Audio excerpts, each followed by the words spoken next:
Welcome to Rooted and Unwavering, a podcast and radio show which features leaders from all walks of life in conversations about courageous connectedness.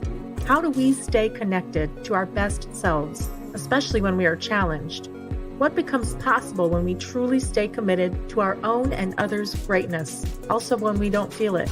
Join host Hylke Faber, transformational coach, facilitator, and award-winning author of Taming Your Crocodiles, and his guests as they explore leadership greatness in today's episode of Rooted and Unwavering.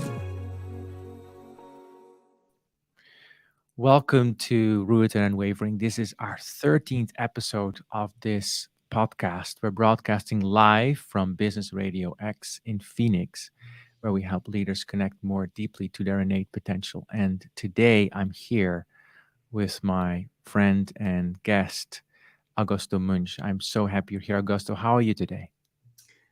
Everything's great, Hylke. Thank you so much for having me, and welcome to everyone that just connected to the broadcast. Wonderful. Well, it's very good to be with you. We're going to have a conversation today about connectedness, as we do in all of these podcasts about connectedness. And before I introduce you a little bit more, Augusto, I want to say a little bit more about this podcast series. This is like a bi-weekly moment where we share about what is it like to be truly connected to our best selves, and also acknowledging that we get tempted and challenged and run around in our minds so many times to not be that. And so this podcast series is to help us by listening to leaders like Augusto to be inspired to come back and to choose again, to continue choosing again. It's like, okay, what is it like to come back to who I truly am, to really become what the world needs us to become, to aspire to be what we want to be our best selves. And I love learning from leaders that tell me stories, that tell us stories, that tell experiences about their experiences of staying connected and helping others be connected in their worlds and helping others do the same. So without further ado, I'm going to say a little bit more about Augusto. Augusto has been with a pharmaceutical company, Boehringer Ingelheim, since in July of 1999. And if I do the math, Augusto, that's about 25 years or close to it, which is in today's world a record and a big testament. You are currently the president of Boehringer Ingelheim, Mexico, Central America, and Caribbean. And you started off probably in infrastructure and management and more the technology side of things. And you've from there held leadership roles across the world. So you're a true corporate global citizen. You've been in Asia, Europe, and Latin America. And I think you're now leading from a place and living in a place that's closer to where you're very much your start of your life was, as I understand it. You're passionate about leadership, about consciousness, about leadership evolution. You've had management degrees from different schools. I think that's one of the things that's so beautiful about you. You're so innately curious about life. You've been instrumental in your own development. You've pursued courses at INSEAD and also Columbia Business School Executive Education, which is where we met. You've also studied with Fred Kaufman, who's also one of my mentors into the philosophy of conscious business. You've been practicing leading as coach. This is how we met in the course at Columbia Business School Executive Education. And you also obtained a certification in the Aleph Trust Transpersonal Coaching Psychology Principles that allow for a holistic coaching approach. So when I think of you, Augusto, I know your stated values are honesty, integrity, justice, fairness, and respect. And when I think of you, you truly embody those. What stands out for me about you is you are a person that whatever situation you're in, the humanity and your heart is on the foreground, and you help all of us to stay in that place and to come back to that place. So happy to hear you here, to have you here today, Augusto. I'd love for you to start us off with the first reflection on connectedness, and maybe you can say a bit about how you have learned about connectedness in your own life and leadership. What has it been like? Thanks, Hylke, for that introduction. And first and foremost, thanks for having me here. And there are several elements of in our conversation that will come up or that have popped up ever since I received your invitation to connect today. And before going to, particularly to that point that you're asking, interesting that I lived as a kid in a city called Hermosillo in the north of Mexico. Um, and we used to go to Arizona very often. So we used to go to Tucson maybe every couple of weeks or 3 weeks. We went to Phoenix a couple of times. So the fact that you're sitting there and that I'm now maybe 20, 30 years later after I lived in Sonora in a radio broadcast from a Phoenix company, just it gives additional happiness to my heart to be here today with you. um, and I think it talks as well about connectedness and how you can find these opportunities to remain connected and be connected if you're open to it, or if your mind is opened and observant to what happens in your surroundings. Um, I think the process that I lived in Berger Ingelheim that you were reflecting on, I've been 23 years in the company. This is my 24th year. Your math was quite accurate. Um, it took time for me and a lot of reflection to find out what connectedness really meant, and a lot of experiences throughout this period of time, where I had to come back to my roots, to connect myself to my own roots, um, to continue moving forward in the company and in life, clearly, as it happens. And I can share many experiences with you. The first time I had a team, and maybe we start there. So I'm a computer systems engineer, as you said, and then I moved to the business side, and I had one team at the very early stages in my career here in Mexico. And for some reasons, this was a call center team, and for some reasons, the team, the day-to-day challenges that they were facing made them either take one call that was supposed to go to one person, it went to another person, and they felt that the competition wasn't fair, and so on. So and we had a weekly meeting, and this meeting was just to review objectives. Where were we? So very business oriented, see where we were, what results were we getting. But we used the first 20 minutes, half an hour of that meeting to talk about personal topics. To talk, so to have the team saying, you stole my call, no, you took my call, no, the XYZ, Augusto, this is what happened, this person, and so on. And if we did not go through this moment to clear the air, sort of all the backgrounds, that all the topics that were happening in the background, then the discussion about business was very unproductive. So very early in life, I recognized that the biggest challenges that we had, as if we were to develop as leaders are not related really to the business itself, but are related to people, are related to connectedness with your own roots and with the rest of the people that you work with these relationships. So quite early in this development as a leader within BI, I started exploring why we behaved like we do, what happens in the background, what is the culture that you have in your team, and how supportive is that culture to actually fostering that connectedness and having conversations, having difficult conversations, and ensuring that we are true to ourselves, but also true to the values of the team, true to the values of the organization that you're working with. I love that. And I want to go back to that moment of the space in the beginning of the conversation.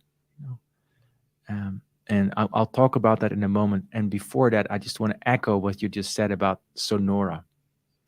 And so the Sonora, for those of us who are not familiar with it, it's a desert-like landscape. And I just want to say how thankful I am to that landscape, because I find it's very helpful in connecting with truth and what's true, because it's so barren and yet so full of life. And to me, there's a clearing that happens when I walk in the desert.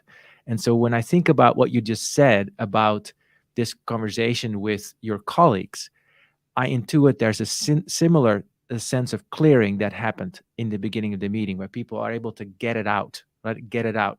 So my question to you is, what do you sense then lies behind the clutter?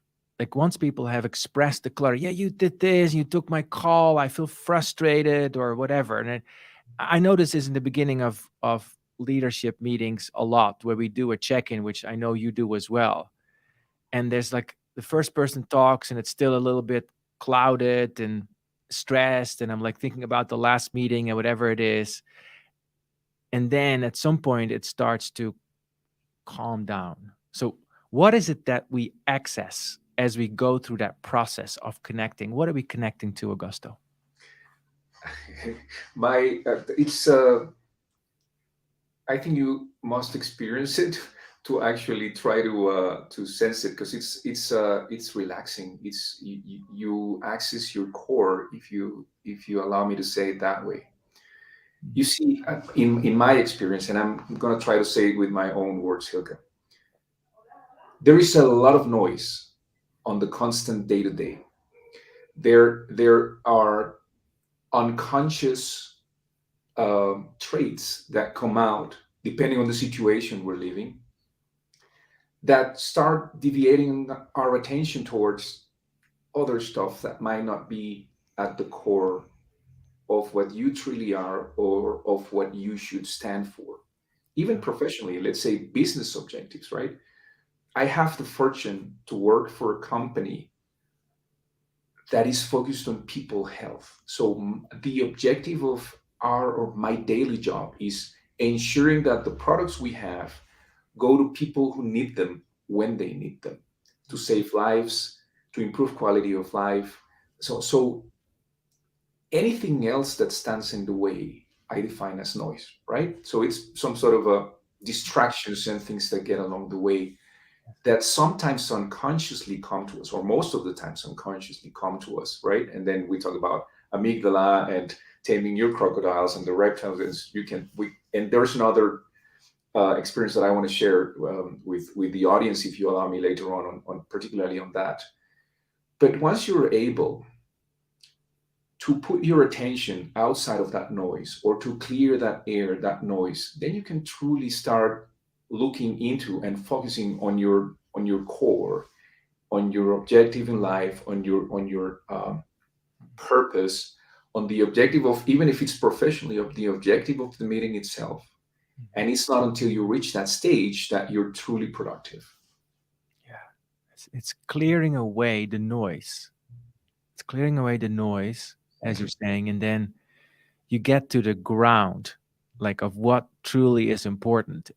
Why are we here? The purpose, the objectives, the human connection comes to the fore. Our wisdom comes to the fore. There's a sense of being relaxed. And it's interesting, Augusto, that there's almost like the daily clutter. Like it's a daily cleansing, like, and maybe sometimes more than daily, like brushing your teeth multiple times a day. Yeah. To getting back to the cleanliness of the peace that lies within. So you're speaking about this, and I sense this in your being, that this is so mature in you. It's so like in you, and I know that when I'm with you, that I sense that. Can you say a bit about your own personal journey? Because I know you lead from this place as you are president in this company and in many other places of your life. But how did you cultivate this? How did you discover this? How did you learn to discern the clutter from the clarity? It started a few years back, 6 or 7 years back, and you described the process that I lived through. The first instance where I started exploring it with a theory behind, because in practice, the the experience I shared with you was way behind. It was 25 years ago, where we had these meetings with the call center, and we used the space initially to clear the air, and then go to the core of what we were supposed to be doing in the meeting. So in practical terms, it happened earlier, but when it started, and this is a computer systems engineer head, right? So when it started falling into the square where it had to fall, it was when I met Fred Kaufman in this conscious business certification, because the theory on how we behave, on the it, the we, and the me, and in this triangle that is described very nicely in conscious business, it just made sense. So in every situation I'm facing, in every meeting I'm participating in every conversation I have, what is it that makes me feel uncomfortable? Is it the purpose, the professional purpose that I have? Is it the relationships I'm having along the way that are needed for me to get to that objective that I need to fulfill? Or is it something internally that actually is making me feel uncomfortable? And once you start, dividing the uncomfortness or the noise within these three angles that every situation we face could have, then you start prioritizing, like, what's important for you. Initially, this conscious business process changed a lot of things in me, and made a lot of sense to experiences I had before.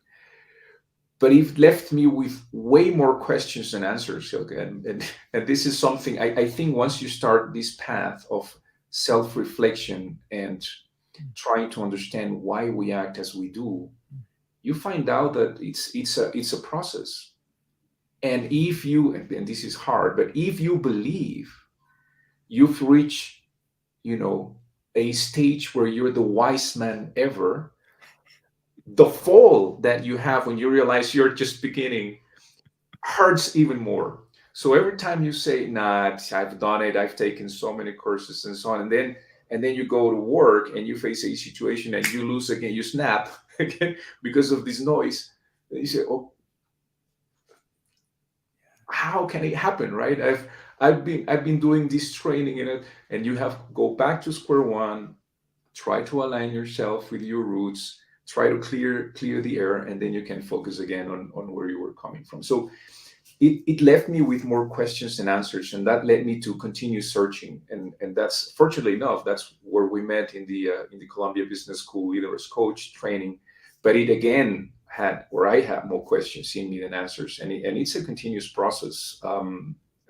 It's a continuous learning and training process that we need to come back to, as you said, like brushing your teeth on a daily basis. Right, right. So and I see in you that one way you work to get clarity and connect to that clarity, and work through the clutter is by, first of all, doing a little inventory of the clutter. Like, okay, so is it something going on with my purpose, with the task? Is something going on with my relationships that's bothering me or that's pulling me off base, or is it something within me? I would argue it's always something within me, because it's my relationship to what's happening around me that is pulling me off clutter, like pulling me off center, right? Nothing can make me feel. It is about how I interpret and how I relate with, as you're talking about as well. And then you're saying something about using your curious mind and your humility. Yes. So now I can't help but ask you, Augusto, because you talked about the wise man and falling, and I don't see you as a person who's arrogant and who says, "Oh, I've got this." There, I did. And yet, when I heard you talk about the fall, I sense that you may have experienced that in micro, macro, or medium ways. So maybe you can speak a bit about, quote unquote, the fall in your own life, how you've experienced that. Maybe give us an example of the fall and how you worked through that. So I have one experience that where you actually were involved, and I'm going to share it with your permission with the audience and with everyone that's hearing this recording as well. So um, through exploring the fear families that I have in me, and where is our, everyone has fears. I'm now preaching to the Pope here, but so all of us have fears, right? And in that exploration, one of the fears that is very high in me often is this fear of feeling accepted or being left out, right? So this is what happens, and or what happens to me. And at one point in my professional career in Berger Ingelheim, in my mental model, in my mental map, there were a few key stakeholders back in Germany in our head office that must have a say of where Augusto was going to go as a next step, right? So in my head, I had clarity that if I want to continue to be successful in the company, these 3 or 4 people need to accept Augusto, right? Otherwise, I'm not going to move. Um, and all went fine with this group of people, except with one person. And well, and let me first show you what happened in my unconsciousness, and then I'll come to the conscious part or to this clarification of what just happened to me. So I'm in a meeting in Germany, global meeting, all colleagues there, etc. And then I go have dinner with my team to a restaurant nearby the hotel, very nice restaurant, TVs, soccer matches playing around, having a beer, etc., etc. And all of a sudden I start feeling ill. And I feel my heart pounding real fast and my head feeling fussy, and I started feeling unhealthy. And I tried to relax in the restaurant, and I, have continue having my beer and chatting with kids. But on the way back to the hotel, I asked my teammates that were together with me, guys, can you please take me to a hospital? I'm not feeling well. We went to the emergency room in a hospital in Frankfurt, crossing the river, and immediate attention, EKG, like the whole process to get, like, I thought I was having like an MI, my cardiac infraction, a heart attack. Um, Everything was perfect, Hylke. So everything was, EKG perfect. They even did this test, that there's an additional test to see if you have some other type of myocardial infraction. Nothing, everything was perfect. And then the doctor said in the emergency room said, he started touching my back and said, does it hurt here? Does it hurt here? Does it? And then he reaches a point, oh, it really hurts. So yes, that hurts. So he says, can you tell me, is that the same spot that hurts in front in your chest? And I said, yes, exactly the same spot. So he said, that's a nerve that gets inflamed when you're going over stress. Have you been stressed lately? I said, yeah, yes, right. You're a CEO of a company. I was back then already a CEO for the company in another geography. So you're fine, everything's fine. Try to work on your stress. Ansiolite, some prescription. I said, no, I'm not taking ansiolite. I can take care of this myself. Went back to the hotel, did some meditation, what have you. Came back to the country where I was living, and then we had a part of the training that you were leading, the leaders coach training. You asked for a volunteer to bring a case, and I brought that case. And then we started scratching what happened to me. And it turned out that this fear of not being accepted by someone that I thought was very important for my future in the company made me started to behave and develop traits that were not natural to me. That made me feel uncomfortable without success. So the outcome of that session that we had was, when you start behaving, so the risk of following on your fear and not being conscious about it is that you fall on complacency, again, as you said, and becoming complacent. I remember very well that question that you made, say, Augusto, imagine that third person actually has a say in your future within the company. Just for a second, just imagine that person actually has a say. Now, what is the Augusto that he would want to see for him to decide for you? Is it an Augusto that falls strongly to his beliefs and values and that fights for them? Or is it the Augusto that becomes complacent because he wants to become accepted? And that was a huge fall. And that was a huge fall. And I come back to that quite often because I still fall into, I still have little faults from time to time. So I consciously come back to that point, Hylke. Yes. To realize that no matter what you're facing, for you to be comfortable, you have to be aligned to your values, to your purpose, gain that connection with yourself, with capital S, right? and try to get away from all the noise that makes you end up in a hospital. Yes, yes, yes. The Cherokee says, listen to the whispers so you don't have to hear the screams. And that nerve saying, was saying, no, no, no, no, you are literally out of alignment. And I think many of us can relate to that. Uh, and the severe impact of being out of alignment and leading to physical discomfort, disease, all kinds of things that we're familiar with. And then if we're not conscious, we're going to try to solve for that. And it becomes even more complicated, medicines and treatments and all kinds of stuff, but not looking at the root. And I love how you talked about the root, which you identified as fear. Like, I am afraid of something, and I'm no longer going to be driven by this fear, in this case of being not accepted, so I can actually be my true self. And we talked about the fear paradox in that course. I remember, like, when we give into what we fear, we actually co-create what we fear. Right? So, had you given into this, you definitely wouldn't have gotten the job because you might have been dead. You know, Yeah, for yeah. example, or like a wind vane. Nobody likes to be led by a wind vane. Mm, Uh, mm. that's just By how I by continuing, so by not questioning that level of uncomfort that you have and understanding where it comes from, you create actually the situation that you were fearing for. This is exactly what you're saying, the fear paradox. So it was really, really helpful. And as I said, this is so it's your, as you know, it's unconscious. So the it doesn't go away. That fear continues to be there. yes.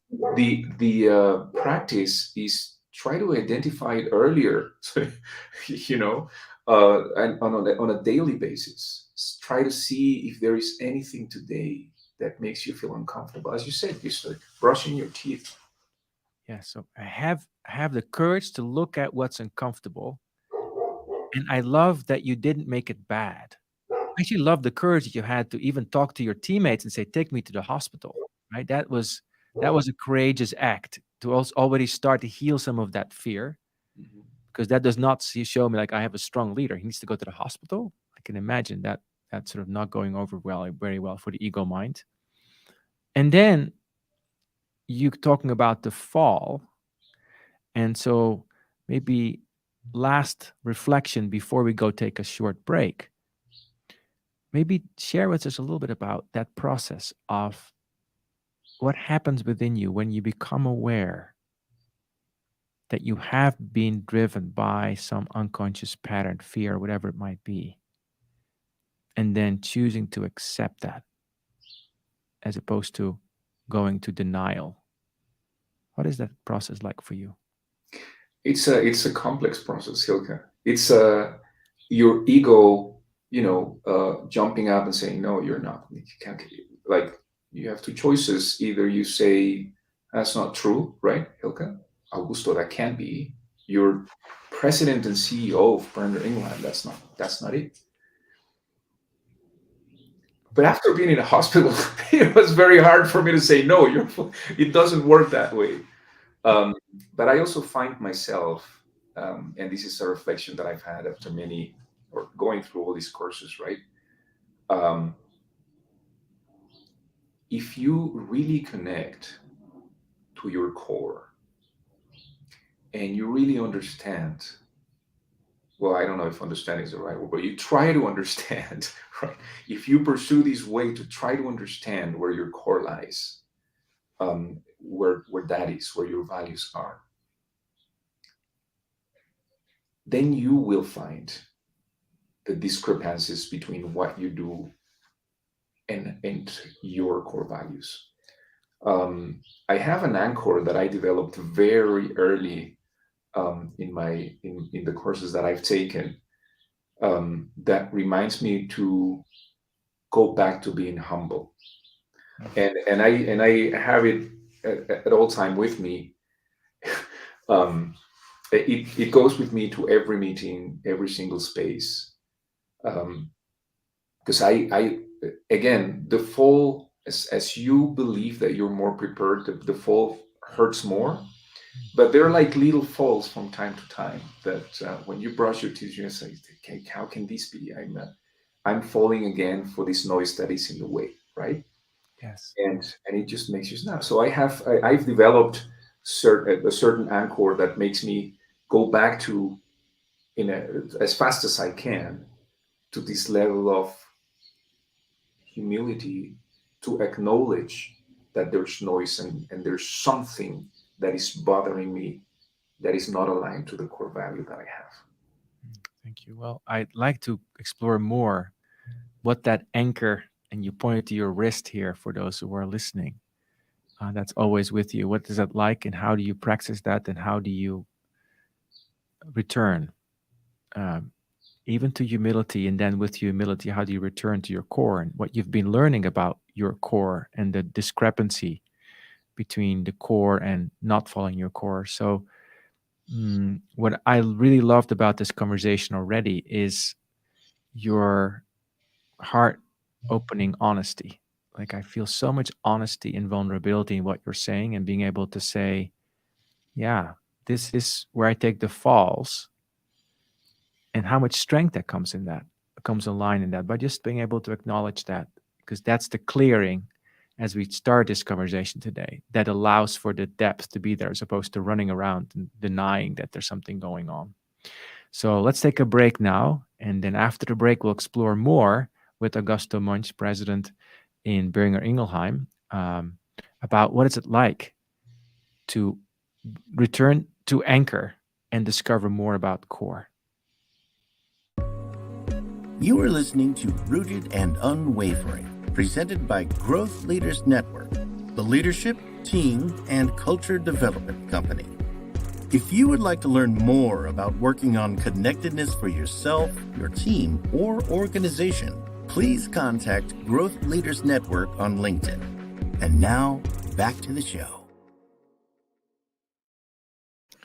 Yeah, welcome back. If you're just tuning in, you're listening to Rooted and Unwavering. We're talking with Augusto Muench, the president in Boehringer Ingelheim.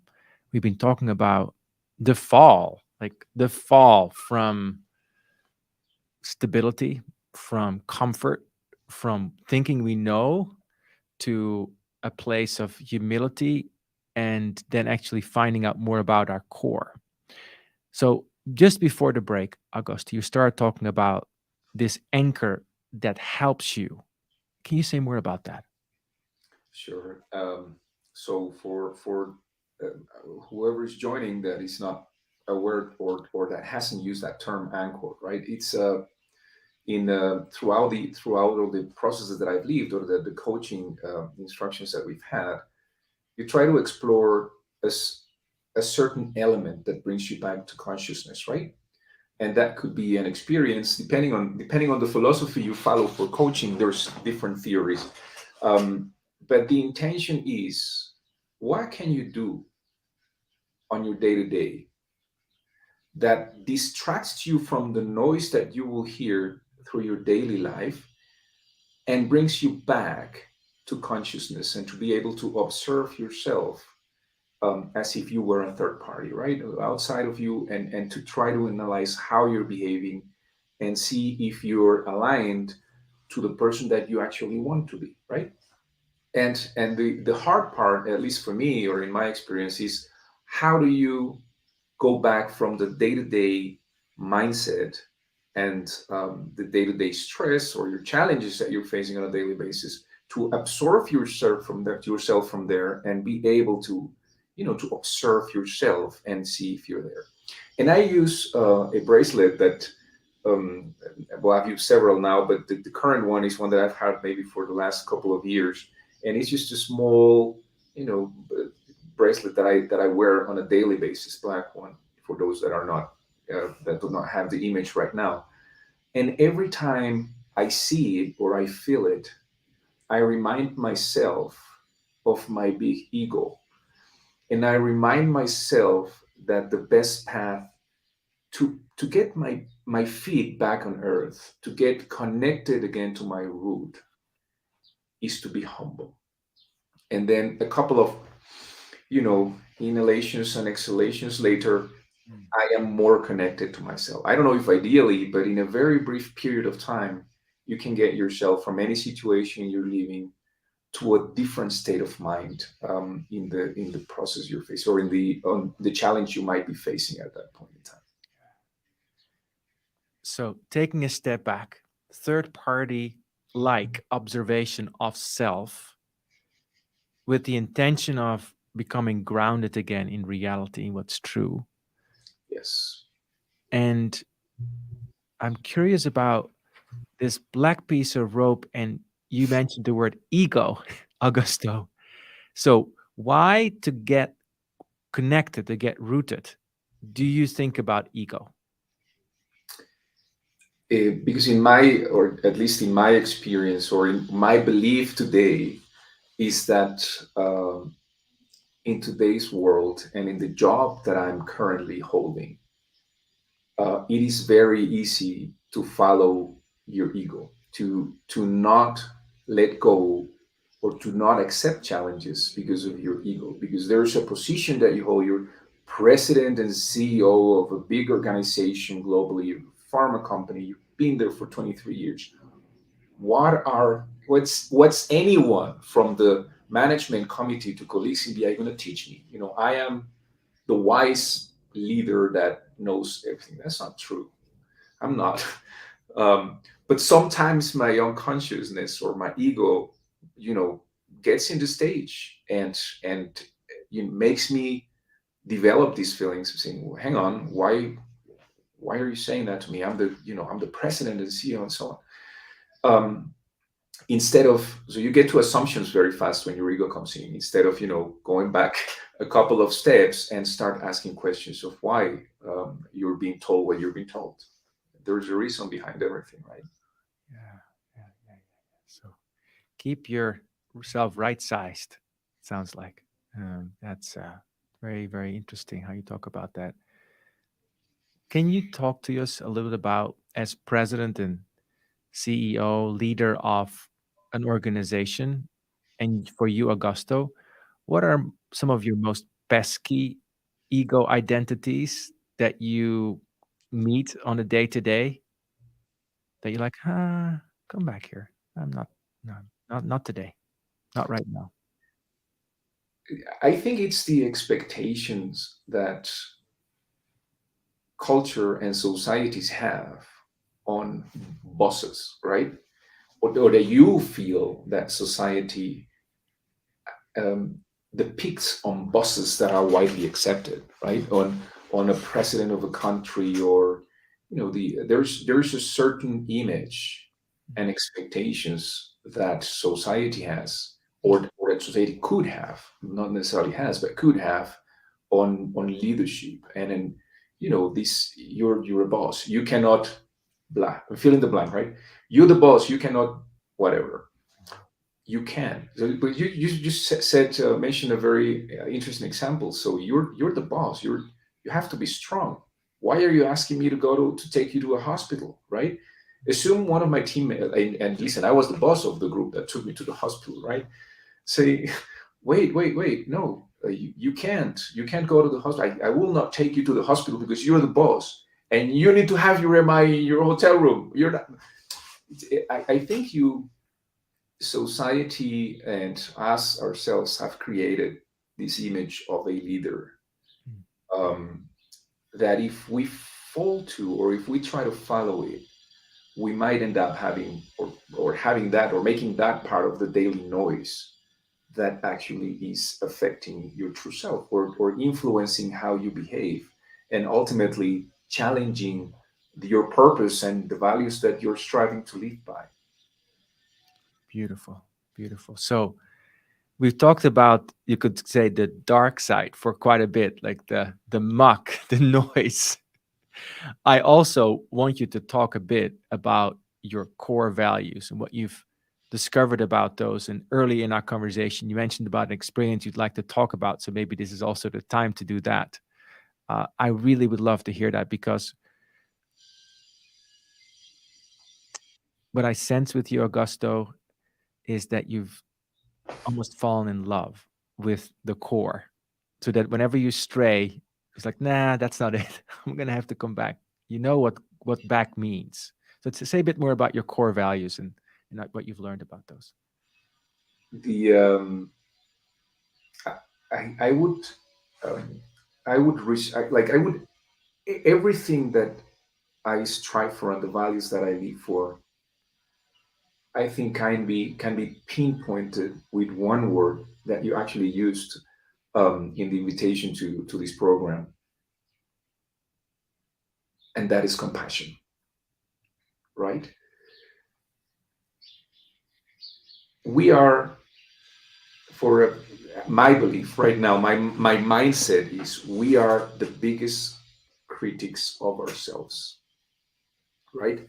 So if we are so critical to ourselves that we believe um, we need to behave according to certain patterns, or fear drives us X and Y. So we can very easily become very uncompassionate of our own self. And you can talk about respect, humility, integrity. If you start practicing compassion with your own self and then expand it to your biggest self, with yourself with capital S, and we can talk a bit more about it if you want, you will follow and live by these values that I was sharing with you earlier, and then you share with everyone that's listening right now that I live by. So respect, integrity, honesty. It's just understanding that we're human beings, that we're far from perfection, and that we're on constant evolution and constant improvement. Maybe I can share with you something that I have experienced in this last part of the transpersonal coaching psychology. It is based on a very interesting concept, which is um, become or expand your awareness. It's through a process that not only you become aware of your own self, like a meditation like process, but then you start expanding the level of your awareness and start expanding, going beyond your own self and starting being conscious about your biggest self with capital S, this level of connectedness that you may have with everything. And then if you're able to observe yourself, not only with small s, but with capital S, you see that the issue you're facing in Earth might be bigger than you, but that you are also bigger than whatever issue you're facing. And I keep coming to that because in these sessions with the open awareness level, you create a space. So it's called a liminal space, and so on. I'm not going to go through the process right now, but you create a space where you understand that no matter what happens and no matter what challenge you're facing, everything is fine because you are you and you're in this growth process. And that's just fascinating, Hilke, to go to that concept where if you are actually with someone in one of these sessions and you reach that stage to say, you know what, I was worrying about nonsense stuff. Deep in my heart and deep in my values and in my purpose, it will all be fine. I love this sentence that you said, that I am bigger than me. Also, that problems are bigger than me. And because I'm bigger than me and problems are bigger than me, it's okay. And now I'm doing the rational part of what you said. And then also, as you talked, I could sense the transmission of the broader awareness that includes everything and everyone and all times. And there's a sense of okayness in that. So, from the day to day chair, I have to ask then, but Augusto, you have objectives. You are president of a company. Oh, and by the way, you live in a world where there's lots of issues: global warming, polarization, wars, etc. Right? Long lists. So describe a bit about how you connect to that liminal perspective without and connect to what I just said without going into denial or spiritual bypasses. That's a very interesting point you're bringing, because that's often um, a belief that is shared globally, again, according to expectations of what we should do as a company and so on. My own experience, and I'm going to talk about my own experience, what happens to me, is by fostering this understanding or this level of self-reflection within teams, or this increased or improved level of consciousness within the teams you lead, results come quite easy. So, and I keep explaining this or sharing this with my team. So result, if you analyze for one moment the word result, right? You see, we're in a company, you need to achieve results, and you need to, I don't know, move X amount of boxes to patients and so on a yearly basis, and you need to achieve this certain result. Clear. A result is just a result. So it's the reflection of work that you've done. If it's a yearly objective and you are assessing a yearly result, it's just the outcome of 365 days working together. And those 365 days working together, even if it's with a 2 millimeters, sorry, we use millimeters in Mexico, but let's say a quarter of an inch better every day, if you can and commit to becoming 1/4 of an inch a better version of your own self daily, there's no way that those results are going to be bad. Even if you do not reach those results, the outcome for the total company is much better.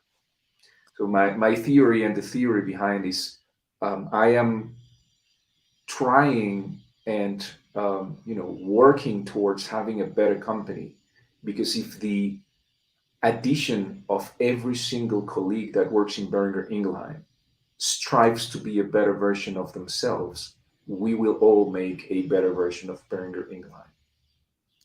Yes, I hear you. I hear you. So, how do you then talk to somebody, right, who is maybe in the beginning of the meeting of the clearing? It's like, I'm in it and I have this target, and now I have to have fewer resources, and these guys in the other department are not talking to me, or whatever the issue du jour might be, right? These things that are common. How do you interact with that? So we're starting. I have with my own team, with my management committee team, twice per year, we move out of the office, and we spend 3 or 4 days closer to nature, and helped with a business coach, not to talk about the objectives, but to talk about how we work together. Because you just said something very important in your sentence or in your question, which is, listen, I have less resources and my objective is very challenging, and this person would not talk to me, right? And this is like most 9 out of 10 times that you're facing a problem in a company, because it is due to avoiding a difficult conversation, right? Why is this person not talking to you? Have you tried to reach that person? No. Again, ego right aside. No, why would I? It's not my job. It's their job to talk to me, because I am blah blah blah XYZ department, and they have to come to me and talk to me. And the reason that lies behind is truly because you are fearing a difficult conversation. That's in my head, right? At least. Mm-hmm. So by having this time to move out of the office and trying to foster a culture where you can actually talk about issues, then I think you're at least a couple of, again, another 1/4 of an inch better as a company. It's not easy. It takes time, and it takes people a different level of consciousness to actually follow that path. But I don't believe, as I started my meeting, I don't believe companies fail because they don't know how to do what they're supposed to do. That is, let's assume Boehringer Ingelheim, or no, don't talk about failure for Boehringer Ingelheim, but a pharmaceutical company would not fail because they don't know how to do medicines. If at all, they usually fail because they don't have a culture where they could sit down and solve issues together. So they fail because of culture, not because they were not capable enough to manufacture products. So if every person becomes a quarter of an inch better every day, then we all get better every day. That's a beautiful purpose and a beautiful invocation. And I also appreciate how consciously you're choosing to take your team there. We start out talking about Sonora, the desert, the nature, taking people into nature that reminds us of things that are true between us that our mind, our ego sometimes forget, that we actually can talk to each other, that it's actually okay, which may get to that sense of okayness that you were talking to earlier. So, Augusto, we are getting towards the very last few minutes of our conversation. And so if you think about what you would like to say to future generations, you've been on this planet for a few decades now, right? What would you like to say to future generations, or maybe younger generations, about connecting, about what's truly important, and maybe say a bit more also about this connection you've made with compassion? I would start, and maybe this is my own experience, but the generations I observe today of youngsters have a higher level of awareness than I ever, like I see it in my kids, right? I have my son Augusto is, I think, 3 times more mature than I currently am. And Alfredo, on the other hand, starts his day by meditating like daily, right? And they're 23 and 22. And then my daughter also, she's at school. They were starting the day when we lived in Argentina with 15 minutes of self-centering before they started classes. So I think there are some trends towards increasing consciousness in youth. I don't think everywhere, but that's good to see. And if this is the advice I give to colleagues in BI, to the talents being developed in BI. Stay true to yourself. Be patient with you, but stay true to yourself. That's point number one. And B, be open to the opportunities that you will have. And maybe to that second point, my plan was I never in my head had a plan to go to Germany for 4 years, go to Singapore for 4 years, go to Buenos Aires for 6 years, return to Mexico to this position. It happened. The opportunity arose. And even when I had fears, I carried on doing it because it was aligned to my belief. So these opportunities will come. If you're open enough and your mindset is that of being observant to those opportunities, you will see an X amount of opportunities once your mind is set to that. So A, continue to be true to yourself, explore it on a daily basis, and B, be open to whatever opportunity lies around you. Stay true to yourself and stay open to the possibilities that Correct. life offers every day. So, staying true to yourself, patience, compassion. To me, that's one of the core insights and transmissions that I'm receiving as I speak with you, Augusto, is this sense of patience and compassion. So, maybe as we get to more closing reflections, what would you say to somebody who is in their personality structure impatient with themselves because they just feel like I have no choice. I have no choice. I have, I got so much going on. I'm so far behind. I am so much not what I want to be yet. And the world, by the way, is also not where I want to be. I just don't know where I find the wherewithal for patience. What would you say? Um, take a step aside, you know, and start breathing and start creating this space of awareness where you will realize uh, that there's always a possibility. There is always a possibility. And call a coach. Call Hylke, call Augusto, because there is so. But this is. I think you need to be brave enough and conscious enough to actually, as you said at one point, raise your hand and say, "I'm at a point where I can't move. Right? Yeah. I don't see possibilities. And it's fine, and it's okay. So do not feel that it's common. It happens. It happened to me. It happens to everyone. So it's not uncommon. But feel in this part or this segment about be open for possibilities. One possibility is to really explore um, how can you create this space of awareness to be aware of all the possibilities. And there are tools for it, and one very useful tool is to find someone that can help you do it. Yeah. So find the possibility of the possibilities, actually. Define the possibilities of awareness. Of there's actually awareness right now, right here, and we can allow ourselves to access it. As you're speaking, I feel the sense of being enveloped by it. It's like, I was in this small room and I'm like, oh no, it's much bigger. Like, oh, let's look out the window. There's all of this life that I'm part of.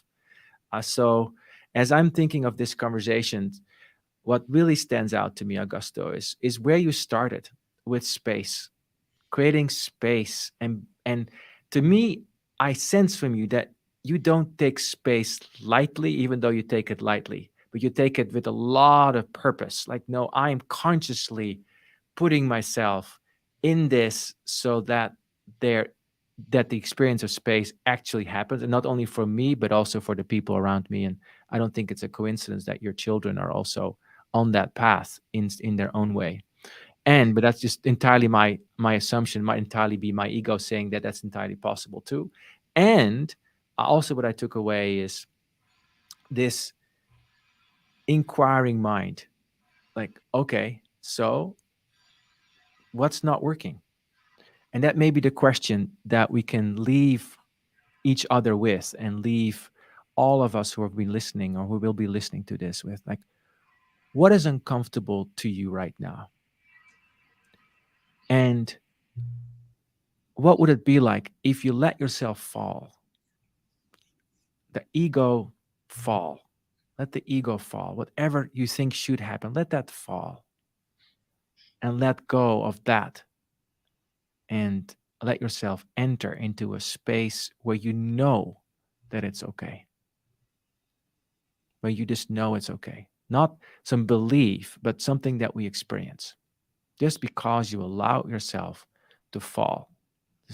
This conversation, Augusto, to me has been a lot about letting go and surrendering, and then entering into space and not staying there, but I'm being of service to that. Augusto, maybe one final few words you'd like to say by way of closing. Just to thank you, Hylke, for having me here today. Thank a big thank you for the audience, for your audience, for who's listening. My hope that a few of the words that we've shared today are useful for them. And maybe just to close up, because this is very linked to Berger Ingelheim. This is a sentence I often use with colleagues when I see all over, when I see that there's a level of comfort, non-comfort that they're experiencing. Berger Ingelheim is a company that has been around since 1885. and the company for sure will live for another 130 years. So Boehringer Ingelheim is bigger and will continue to be bigger than you. But at the same time, you as an individual are way bigger than just the company. So how do you merge both and live being aware of these both facts? What a beautiful invitation. What a beautiful invitation to perspective, paradox of greatness, of connectedness that goes beyond time and history that we're part of, that allows us also to transcend what is here right now and at the same time be fully part of it. So thank you so much, Augusto. Thank you, everybody, for listening. You've been listening to Rooted and Unwavering. We invite you to subscribe to this podcast. If you'd like to dive deeper, we also have monthly conversations, Growth Leaders Network community conversations that you can find on LinkedIn or on our website. Next time, January 27th, we'll be here with Valerie Bemo, who is a deputy director at the Gates Foundation, and she serves all emergency relief areas from the Gates Foundation. And we'll hear more from her about being rooted and unwavering. Augusto, thank you again for opening so much space and perspective for us today. That's it for today. Thank you again, everyone, for listening, for your presence. I hope you found some helpful nuggets to help you connect more deeply to what you truly and who you truly are. This was Rooted and Unwavering, where we help to connect leaders more deeply to their innate potential. And I'm your host, Hylke Faber. See you next time.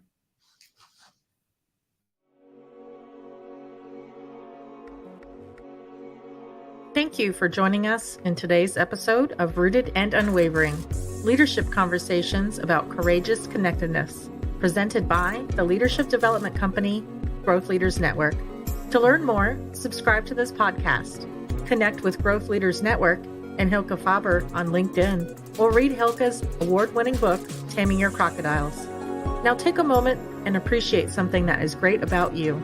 Celebrate the gift that you are and enjoy connecting more deeply to your best self today. See you next time on Rooted and Unwavering.